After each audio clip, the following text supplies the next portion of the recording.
Morning mga boys. Breeding season. Acquired na mo sa Tanay. Kate Cargill. Kate Cargill na imported na white. Acquired na mo sa Tanay. Na-cross ko siya sa Golden Boy Sweater ng Jade Resort, Arman Santos.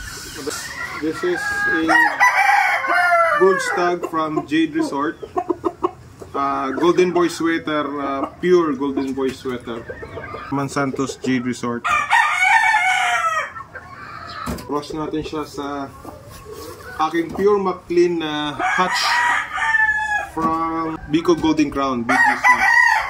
So yan yung ano natin, cross natin dito sa Golden Boy Sweater ni Arman Santos. So another, I have here also a sweater, 5K sweater from Red Game Farm. So cross natin siya sa ating Boston Roundhead. Okay?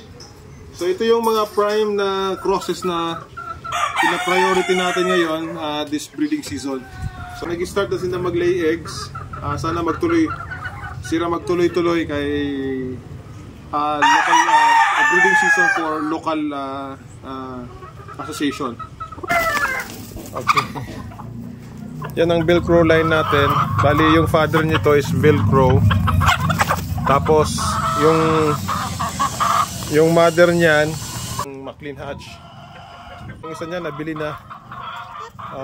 Nakiusap yung friend natin. Kaya pinagbigyan natin. Kaya yan. So usually pag Velcro, medyo yellowish yung feather niya.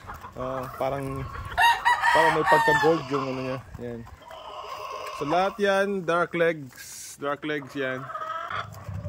Yan ang Velcro natin. Bali, 10 yan. So that's it mga boys. Flex ko lang yung ating materials.